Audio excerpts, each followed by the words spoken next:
Welcome to SoundBite, a low-carb, high-protein, bite-sized portion of that which makes America. Your hosts for this morsel of Americana are Christy and I and Laura Bynum. Our first course will be, what else? The Constitution of the United States.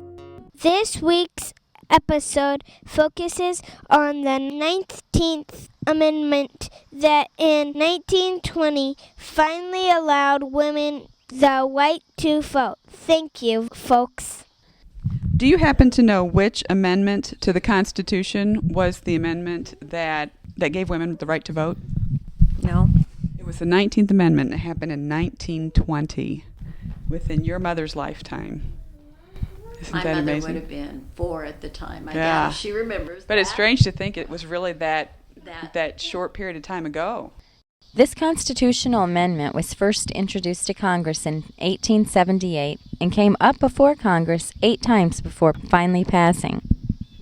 It is the only time in the Constitution that women's rights, any of them, are specifically elucidated. Do you know what the ERA stands for? No.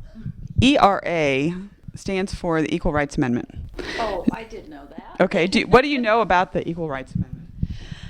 I know that officially it's not a law, and what it was supposed to do was provide access for women into areas that they had not previously gone. It was to ensure that just because of their gender, they weren't discriminated against in jobs.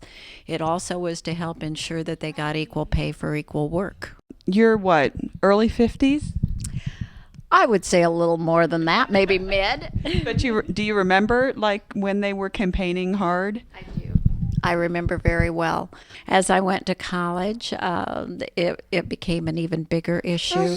And I think we were the first generation of women in this country that were impacted by this movement. How do you think you were impacted? Women started going to work in droves at that point in time, and expecting to have the same rights as men did in the workplace, because they could see very early on in their working careers that that was not the case. The ERA movement developed. While originally it was considered very radical in its day, if you look at a historical perspective, that's about the only way changes have ever been made. In 1776, Abigail Adams, wife of our second president, John, wrote to him saying, "In the new code of law, remember the ladies and do not put such unlimited power in the hands of the husbands." Susan B. Anthony, in a speech she delivered in 1875, said, "Marriage to women as to men must be a luxury, not a necessity, an incident of life, not all of it. And the only possible way to accomplish this great change is to accord to women equal power in the making, shaping, and controlling of the circumstances of life." The Constitution was written during a time in our country's history where women were still treated according to English common law, a time when they weren't allowed to possess legal title to their own property, vote, keep their own wages, or even have legal custody of their children. Their freedoms were tied to their marriage status. Today, over 50% of American families are provided for by single female head of households, and over 50% of working Americans are women.